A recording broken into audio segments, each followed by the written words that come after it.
it's going to be the same movie we've seen. It's what it is. Guys, I totally agree.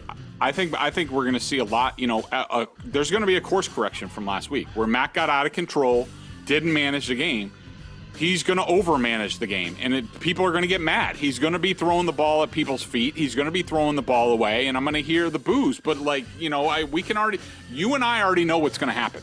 Like, nobody's going to be open, and people are going to take it out on Mac Jones, and he's going to be running for his life. Nobody's going to be open, and instead of trying to make a play like he did last week, and he lost big time, now he's going to chuck the ball out of bounds, and people are going to start to boo.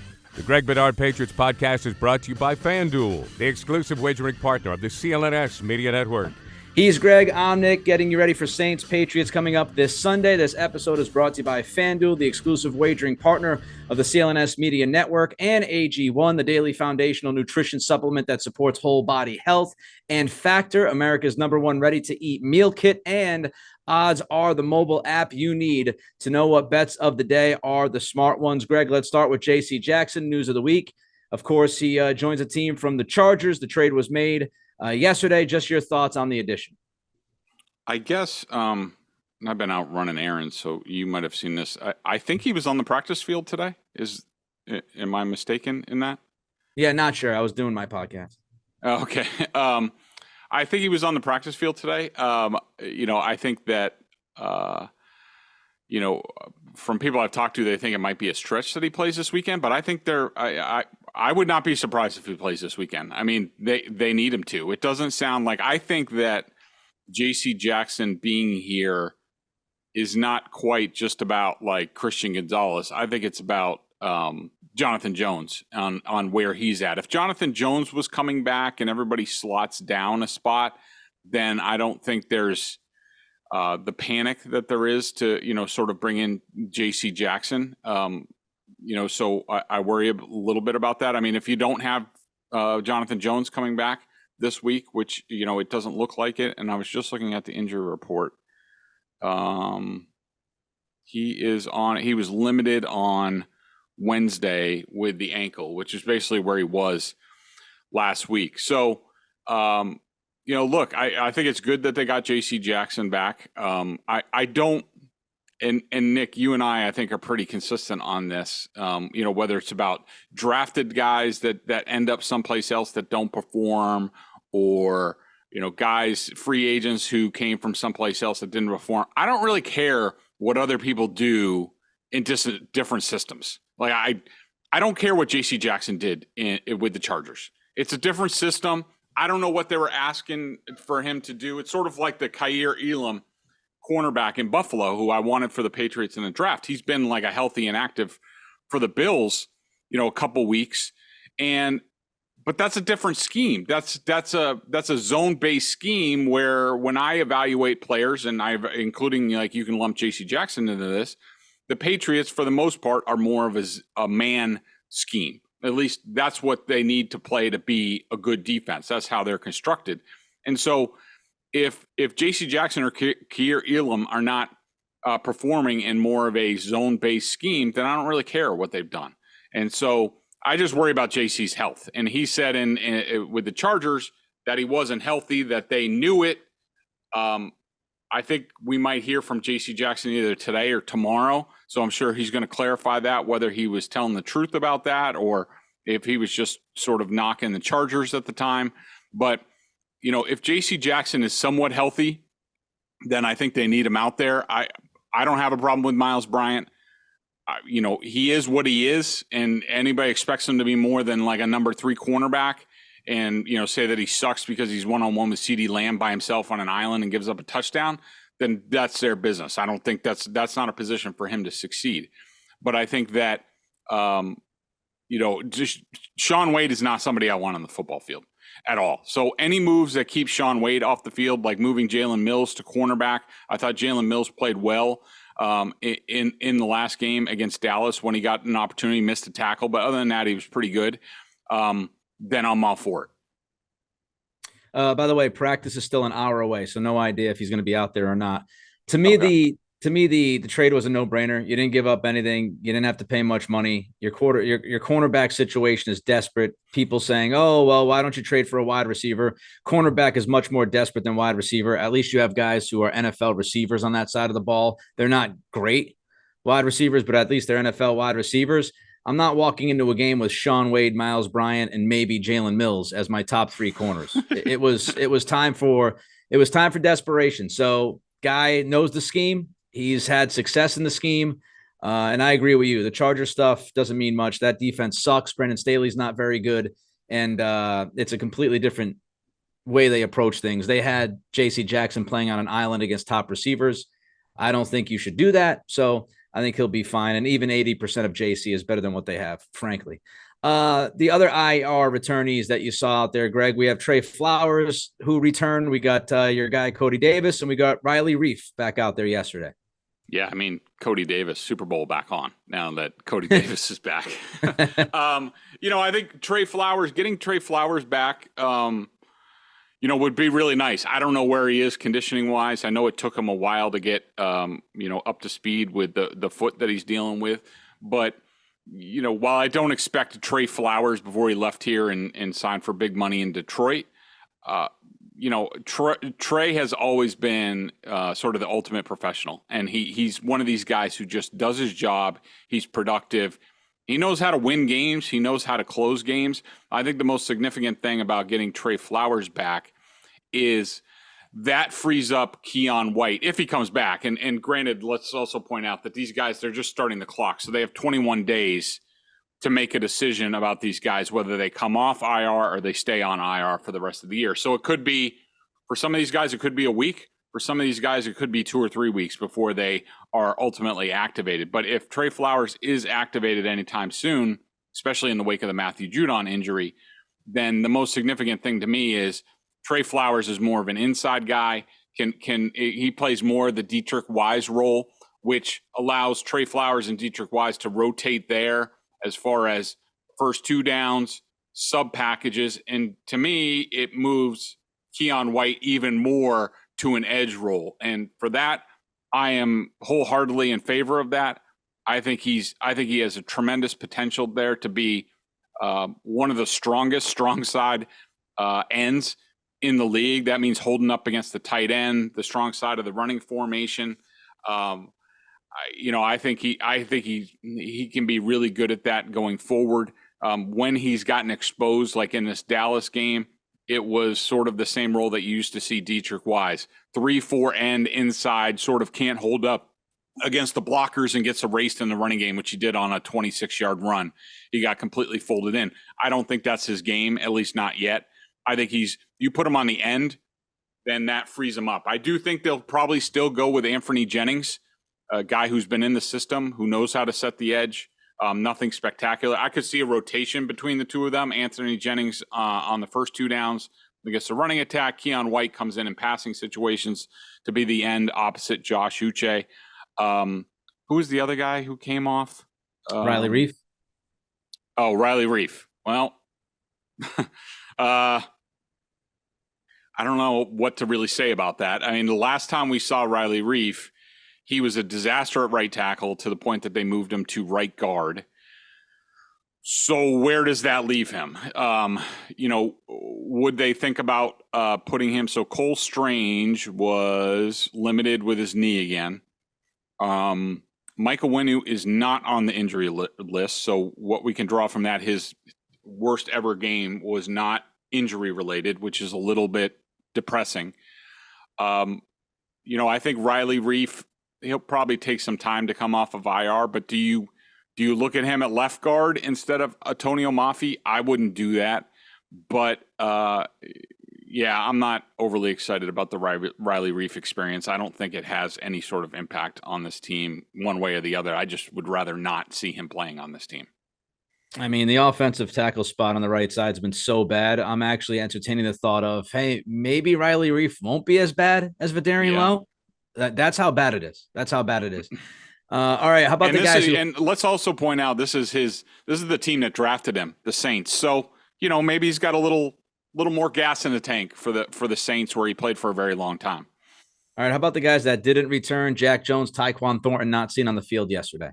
Yeah, Tyquan Thornton, Nick. I don't know how you feel about this, but this was disappointing to say the least. I mean, how long is he? I assume this is like a hamstring thing. I forget what it is, but how long is this going to go on? I mean, this is a season plus of this kid, and he's been off the field more than on it, and they need him, Nick. They need him in a game like this against the Saints, and we're going to talk about the Saints more. But this is a very man-heavy press on the outside type of team, and the way the Patriots are constructed right now with the personnel that they have, that's a freaking nightmare for this team. Like they don't have anybody outside of Demario Douglas, who they don't use enough, that's going to be able to shake these guys. I mean, Devontae Parker and Juju Smith-Schuster are going to be dead in the water, like against these press man guys. I mean, Kendrick Bourne has a little bit more of a chance, but is he going to end up in the right spot? And who was the other guy? Jack Jones. Yeah. I mean, I just think that Jack is going to be a little time. From what I understand, I think Mike Reese reported this past weekend. He understood it be more of like a mid-season thing, but look, we all know the straits that they are in at cornerback, and they need him back as soon as possible. And so, hopefully that happens. Yeah, between the money thing and the fact that he's not back yet, I think we can finally put on the shelf the idea that this was some kind of suspension and revenge by Belichick, which I did not buy from the very beginning. Never bought it. So I'll take full accountability. I believed in that conspiracy theory. I wanted to, until it was proven otherwise. It has now been proven otherwise. So, no suspension, but I'll be interested to see if they follow through on his contract, like basically cutting his salary in half. Normally players don't react well to that. Yeah, with Jack Jones, the other part of the J.C. Jackson trade to me too, and I mentioned this on my podcast yesterday, was the idea of Jack Jones insurance. I mean, even if J.C. Jackson's 80%, I mean, at least you have somebody again. And I also think it sets up your room next year. If J.C. Jackson plays well, reasonably well, now you look at next year and you'll work his contract out. But you look at it, you go, okay, Christian Gonzalez coming back, Jonathan Jones, J.C. Jackson. Now all of a sudden, you're Marcus Jones, hopefully be back, from his injury. You look at it, you go, that cornerback room is pretty good. Snap into action this NFL season with FanDuel, America's #1 sportsbook.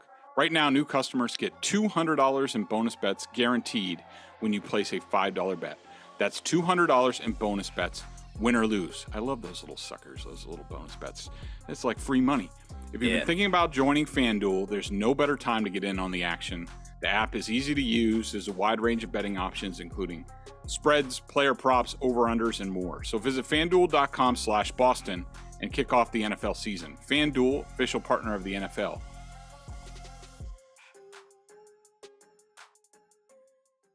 As far as Tyquan Thornton, it's a shoulder, Greg. You were wondering if it was a hamstring. It's a shoulder yet again. I think he has more shoulder injuries than catches in his NFL career. It's disappointing to say the least. And Nick, they do need maybe we should discuss this a little bit. I mean, the Patriots now have, between Tyquan Thornton, Christian Gonzalez, and Marcus Jones, you have, 3 guys who are dealing with like shoulder, upper body type stuff. And, this is, I think, look, Christian Gonzalez, I think that's more abnormal, because he is built somewhat well. I mean, he's definitely younger, and you're talking about a kid who just turned 21, so he's still going to fill out a lot more. I heard this comparison the other day, or a couple weeks ago, and I thought it was apt. I think, when I see Christian Gonzalez, it reminds me a little bit of a young Rod Woodson, with the Steelers, who was, he was really sort of skinny, played cornerback, and then he transitioned to safety later on in his career as he got bigger and stronger. But you look at these guys, Thornton, Jones, Gonzalez, all kind of, skinnier guys. You run this injury risk, when you go with, smaller guys. And again, I don't think Gonzalez is just, one of those things, but he's younger, he's on the thinner side. And, unfortunately this is what happens in the NFL. Everybody bitching about Christian Gonzalez and his lack of, oh, he's not a willing tackler. Oh, he's quiet and he's not a willing tackler. Hey, he's a willing tackler, and now he's out for the year. So yay for the willing tackler. How about the guy who just covers? I don't need my cornerback to be hitting dudes like a linebacker. It's just, yeah, it is what it is. By the way, Nick, let me point out on that. You know, and you're not wrong. I mean, and you know, you look at the Patriots scheme and how they do, you know, their cornerbacks have to cover, have to tackle, you know, a lot on the edge. On that play that he got injured, Josh Uche did not set the edge. If Josh Uche did his job and forced the runner back in, you know, you don't have your first round cornerback getting exposed like that. Uche not setting the edge, where we've seen that before, about 1,000 times. Let's move on to Mac Jones. Let's talk about him for a little bit here, because of course he is the topic du jour this week. After that awful game on Sunday against Dallas. Where do you think the Patriots are with Mac right now, Greg? Well, I think they I think for the most part, the people who matter, Belichick, O'Brien, these guys, people have to understand, like they are in the thick of the fight. You know, there's no time to really sit around and think about, like, 4 games into this year, like, are we picking up his 5th-year option? Like, they don't think about stuff like that. Like, they go through the year, they go through each week. It's a week-to-week proposition. You know, Belichick says it, the players say it. It's not hyperbole. It's, you know, 1 week at a time. These coaches, you know, they get, just to give people an idea, because, you know, I went behind the scenes with the Texans and Bill O'Brien and their game planning, which is, you know, how the Patriots do things. And it's like, you know, as soon as Sunday is over, they either don't leave the stadium or they come in like first thing in the morning, and they are reviewing the film. They do that with the players. They go over, and then they are going straight into game planning for the next, basically, like, you know, Monday night, all day Tuesday until probably 3 or 4 in the morning on Wednesday. And then they get that game plan ready to present to the players on Wednesday. And then they're starting, you know, all their game preparation. So, you know, to just give people an idea, they're not sitting around, like, you know, talking about the future of players, you know, after 4 games. You know, to me, Nick, and I'll be interested to get your thoughts on this. Like, look, I think what's been revealed is what, you know, we all thought, and sort of the reality. If you're asking Mac Jones, or basically like 75% of the quarterbacks in this league, if you're asking them to win games for you against really good defenses, that they're going to carry you to victory, that's not his game. That's not something he had to do at Alabama. That's not something he had to do his rookie year with the Patriots. Like, you know, at some point in time down the road, and we'll see, Mac needs to, first and foremost, Mac needs to be settled down. He got sped up last game. It happens to everybody. Now it's on Bill O'Brien to figure out, all right, how do I get him back under control, playing within himself? That's Bill O'Brien's job. He needs to figure it out. He needs to script up easy passes in the early going, better protection, max protection, what have you. Just check it down to the running back. Just like get him into the flow without he's running for his life on every play, and getting him sped up. So that's first and foremost. But I think, you know, long term, Bill O'Brien and Bill Belichick, if Bill Belichick, you know, continues on as the head coach here at the end of the season, like, they need to get together and figure out, all right, well, like, where are we with Mac? Is he our quarterback? And what do we need to do to make him successful? And, you know, there's nothing wrong with, you know, being a game manager, a guy who doesn't lose games and, you know, occasionally makes plays. But if you're going to do that, you have to build things up. Like, I heard Albert Breer talking earlier about, you know, when Dak was a rookie, a 4th-round rookie, they had a phenomenal offensive line. They had Zeke Elliott in his prime. They had receivers. They had tight ends. They had the apparatus around him to, you know, help the quarterback along. And, you know, what we've seen the last 2 years is the Patriots have gone backwards in all those areas. They've taken away the things that make things easier for the quarterback. So, like, you know, the Patriots Bill Belichick has to figure out, you know, going forward, like, what are we going to do? Like, if we're going to have a guy like Mac Jones, like, you know, they've told people, well, we can win with any of the top 15 quarterbacks because we just need an average quarterback because of our system and blah, blah, blah. Well, if that's the case, then you need to build up things around that quarterback. You need to give him an offensive line. You need to give him a third down back, like James White, who can bail him out in the worst circumstances. You need, at least one dynamic weapon, whether that's a tight end like Rob Gronkowski or a slot receiver or, what have you.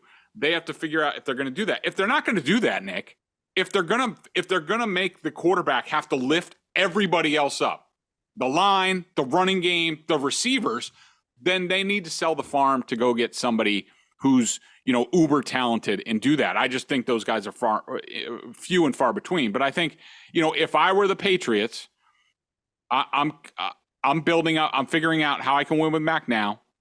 I am building up everything around him going forward, but I'm also being realistic and I'm scouting the crap out of the draft quarterbacks. If I have a chance, if I really like a guy, then I'm going to draft him, develop him, sit him on the bench, and see what happens. But I don't think there needs to be any rush to judgment on Mac Jones right now. Is he going to be one of the elite quarterbacks in the league?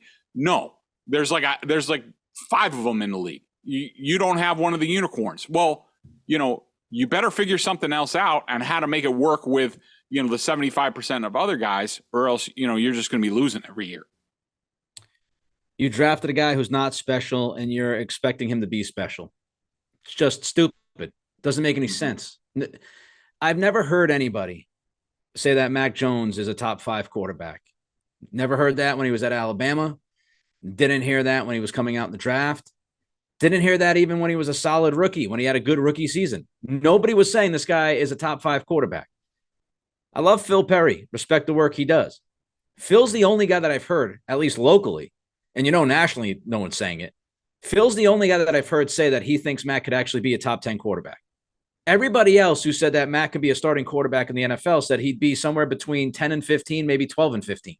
Like that. That's who he's always been. That's who he's always going to be. And to expect him, I just hate these straw man arguments surrounding Mac, and it just gets worse. The echo chamber. Nobody wants to fight back on it. I know we do. There's a select few people that fight back on it and say, well, you're asking too much of the guy. And that's not to excuse him. He is what he is. Let me give you an analogy. So you're a cook. You get hired as a cook.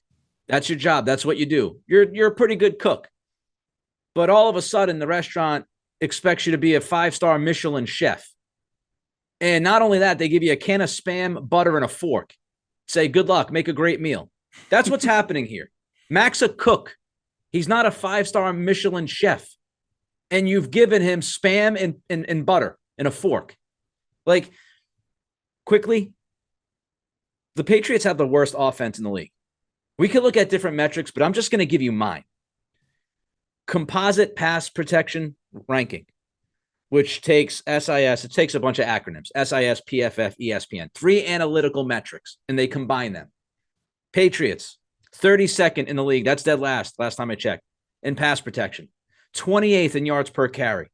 Their top pass catcher is 43rd in receptions, Hunter Henry. Their top receiver is 53rd in receptions, and Kendrick Bourne. Worst offensive line, bottom 5 run game, and I would argue bottom 3 receiving core right now. On top of that, 3rd offensive coordinator in 3 years. The second one out of those 3 isn't even an offensive coach. Like, what are we doing? There's a difference between excuses and reasons, Greg. An excuse is when you don't go to work because you didn't wake up on time. A reason is you didn't go to work because you had the flu with 104-degree fever.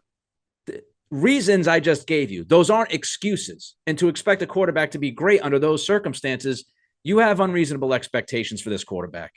Yeah. I mean, Nick, I totally agree with you. And, one thing that I hate hearing about it is that, you hear this line of talking about like, well, everything needs to be perfect around Mac Jones. No, nobody's saying that. But like, you need to get, like, I believe, along with Phil, I believe after Mac's rookie year, I believe that his ceiling was probably around top 10, somewhere, all things go well, 8 to like 12. That's what I believed, like his ceiling. But the thing is like, you look at, let's see, Brock Purdy this year, Jimmy Garoppolo when he was with the 49ers, Jared Goff when he was with the Rams. I'm sure I'm leaving some people out, but Jared Goff now with the Lions. Like, does anybody think that those guys are a lot more talented than Mac Jones, or are that much better than Mac Jones? Like, no, they're all in the same sort of spot. It's like, all right, at their ceiling, they're like top 12 to like 8, maybe. Like, but the reason why those guys have had success at certain times, Goff with the Rams, now with the Lions, Garoppolo with the 49ers, Brock Purdy now with the 49ers, is what? Great scheme, really good offensive line. Detroit, San Francisco, two of the best lines in the league. Some dynamic weapons, especially guys who can, give them answers early. Running back Christian McCaffrey, Debo, like, the Lions went out and got the J-Mark Gibbs and they have really good wide receivers. Like, I'm sorry, like, I don't think I'm wrong on this, that like if you put Mac Jones in San Francisco, if you put him in Detroit, if you put him on those 49er teams that Garoppolo led to a Super Bowl, almost won a Super Bowl with, then Mac Jones can do a lot of those same things, which means like you can win a Super Bowl with Mac Jones. To me, that's the only answer that you need on a quarterback. Can you win a title with this guy? Yes. Well, then you need to figure out what you need to do that, and you need to go and do it. You don't need to go backwards on the offensive line with the running game, at third down back, at receiver, at tight end. Like, you need to go forward. You need to make things better and to give him that opportunity, because I do think you can win a Super Bowl with Mac Jones, and that's, to me, that's the bottom line. That's the only thing that matters. When you look at the Athletic, just one more thing on Mac, it's interesting. The Athletic quarterback rankings just came out earlier today. From Austin Mock and the Athletic NFL staff. And this looks at EPA, expected points added, success rate, win probability. They look at a number of metrics. And right now they have Mac as the 17th ranked quarterback in the league. And that's after what happened last week against Dallas.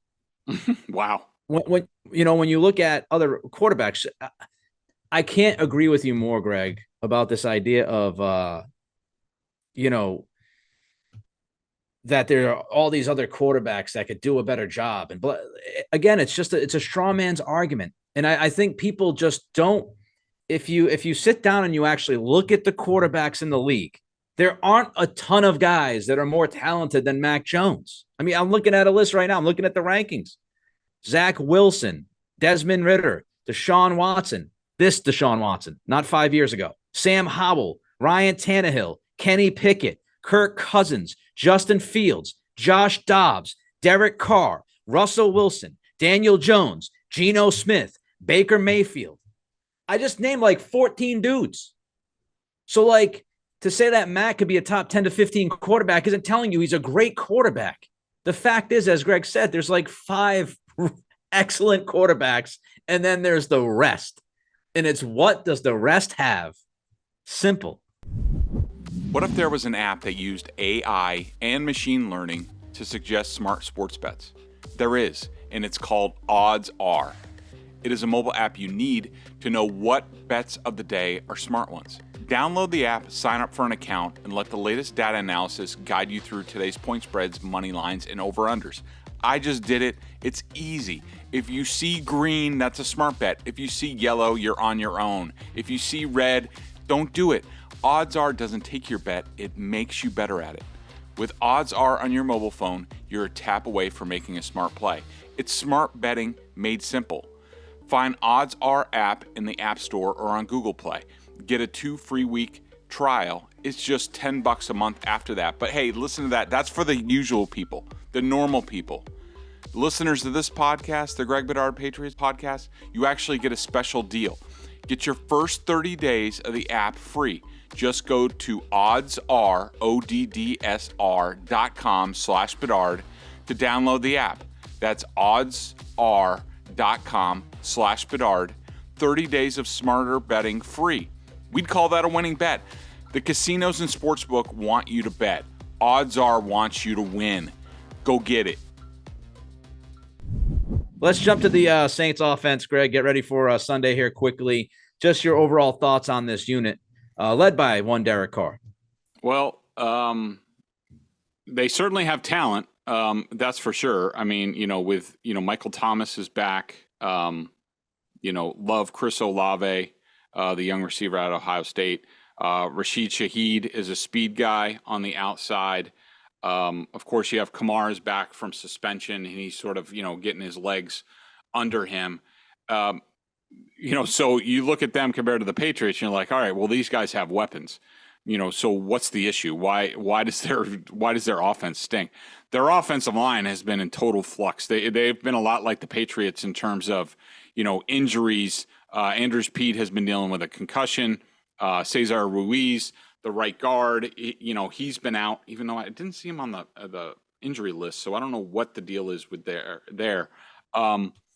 They had a hell of a time blocking the Bucs last week. There was a lot of pressure on Derek Carr. And now, look, I'm not the biggest Carr fan. I watched him a lot in Vegas over the years, watched his film.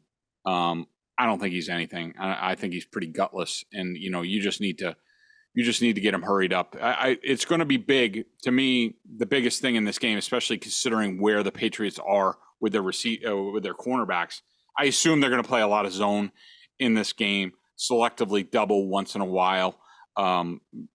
Who's Derek Carr looking for on third down and things like that. But it's going to be on the Patriots pass rush. Like, they have to win the line of scrimmage against the Saints. If they get pushed around, and we'll see if they get Pete and Ruiz back this week, because, they do have the makings of a pretty good offensive line. Penning, the left tackle, is, excellent. He was a guy that I kind of wanted for the Patriots in the draft a couple of years ago. McCoy, the center's good. Ramczyk at the right tackle is pretty good. So if they get the other two guys, they have the makings of a good line. And the last thing you want in the world is for Derek Carr to be comfortable. That's when he's at his best. But still, he's going to be captain check down, which is what he was against the Bucs. This is a game where I'm in favor of like hanging back and just making Derek Carr check it down all day. But they're going to have an answer for Alvin Kamara. It'll be interesting to see if Marte Mapu gets that assignment. He started to get more and more time. Could be Kyle Duggar. They don't have a whole lot at tight end, for the Saints. You do have to look out for Taysom Hill. What role is he going to play? To me, he throws the best ball on the team by far, better than Derek Carr. And when they need to throw, it's almost like they put Taysom Hill in and they're like, all right, drive the ball down the field. And Carr's been beat up. He's dealing with injuries. So, look, to me, it's the Patriots can't let the Saints get cooking on the offensive line with their run game with Kamara. If that happens, it could be then you have to put more people in the box to stop the run, to deal with Kamara. Then you're leaving Michael Thomas and Olave and Shaheed one-on-one on the outside, and that's not a good recipe for the Patriots right now. I've been a little higher on Carr than you. That's been throughout the history of this podcast. Yeah. But he's got a sprained AC joint. He's not healthy. More than half of the completions last week against Tampa were behind the line of scrimmage. This team is 21st in passing yards per game. They're 26th in yards per pass. They have the explosive. They do have Olave, who's explosive downfield. And you mentioned some of the other guys, Rashid Shaheed and all the guys. It's just not a fun offense to watch. So I'm supposed to be going to this game on Sunday. I think I got a couple tickets to go. And I'm going because I haven't gone to a game in a long time. It reminds me of when I went to Fenway earlier this year when I first got back home. It's like I'm not going for the product. I'm going for the experience because I haven't been there in years. Because this game, my God. Nick, make sure your phone is charged so you can do other things, check your fantasy, place FanDuel bets during the game, because you're going to need to be entertained. Watch another game while you're there. If the Saints can't run the football, holy shit. I don't know. It could be the worst offensive game that we've ever witnessed. Generic break. It's going to be a Jets Saints game for sure. All right. Let's get to the Saints defense, Greg. Let's wrap this up looking at the defense. And my overriding thought, and you mentioned this a little bit earlier, my overriding thought is just, oh man, here we go again. Mm-hmm. Same playbook. We know it's coming, don't we? So the Saints play the 5th most man coverage in the NFL, and they're a top 5 effective team defense in man coverage. So they run it a lot, and they do it really, really well. We've seen this movie before, Bedard. We've seen the movie before. Yeah, Nick, I feel like the Sixth Sense. I see dead people. I see I am so afraid for Mac Jones in this game. Like between the 1-3 start, they're back home. Patriots fans are grumpy.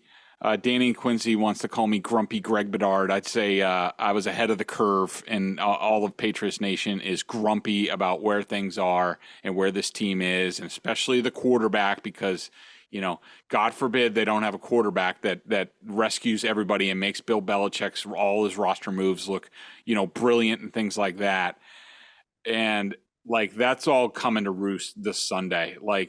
This Saints defense, they get after you. And this is not a Patriots offense that can punch back. They haven't landed a counter punch all year to this point. Now, this is right in line. We've talked about the defenses. Even Miami's defense isn't good, but they look like the 85 Bears because you can't block up front. So this is right in line with this. These guys, Cameron Jordan up front. I love the Nathan Shepard guy from the Jets, number 93, Carl Granderson at defensive end. They got a couple of young kids. They get into the mix. They get after it up front. I love the linebackers. I love Demario Davis, another former Jet. Pete Warner, the weak side linebacker. I liked him coming out in the draft. And then you get into the secondary. You got Honey Badger back there, Marshawn Lattimore. These guys, they get after you up front. Cameron Jordan is one of my favorite players to watch on film, always has been. He's incredibly consistent and productive and a freaking nightmare to block. God forbid they put Vidarian Lowe out there again. Maybe Riley Reif, maybe like you brought up earlier, maybe from their practice time, he knows some of Cam Jordan's tricks and that can help. But of course, now Riley Reif has lead feet, so I don't know how that works. But these guys on the outside, they're going to be press man right up on Devontae Parker and Juju Smith-Schuster, and they're probably going to be laughing in their face because they're like, you ain't going anywhere. I don't know how people are going to get open in this game. When I was watching the Bucs game, the Bucs against the Saints defense, Baker had a good game, but he was running for his life, and they rolled him out a ton, a lot of check downs. This is one of the worst teams that the Patriots could be facing after this. I wish they were playing the Raiders this week, because all you have to do is worry about Max Crosby on that defense. And other than that, Mac could breathe a little bit and settle down. Unless they go one-on-one against Max like they did against Micah. Yeah, exactly. This is like playing, I'm trying to, some sort of great college basketball, who was it? Arkansas with Nolan Richardson, 40 minutes of hell. Yeah. This is the way the Saints play defense. It's going to be 60 minutes of hell for Mac Jones in the offense. And to me, this is, we talked about, last week might have been a referendum on Mac in terms of, can he make throws against man pressure or man coverage that you're going to see against the Cowboys? Of course, that didn't really come to fruition because they couldn't block it all. To me, this is a referendum on this offensive line. These guys have to come and play this week. If these guys suck again, you're looking at another Dallas scenario, especially if they can't hold up against the Saints offense. This could get ugly quickly, but, this is the pass rush has to come home for the Patriots, and the offensive line, they have to get movement in the running game. They have to protect Mac. I don't care if they keep everybody in the block, not the tight ends because they suck at it. Bring in a 6 offensive lineman or something because the tight ends can't block either. They have to figure something out, or else this is going to be ugly. People are going to be calling for Zappy on the first drive. Oh, God. Nick Cattles is going to be getting up and buying, $15 drinks at Gillette just to drown his sorrows. It could be ugly. Well, that might happen anyway. So if you're they don't get a ton of pressure. That's the one saving grace. When you just look at the numbers, they don't get a ton of pressure. They're towards the bottom third of the league in pressure and sack percentage, no stats. They're in the middle of the pack blitzing.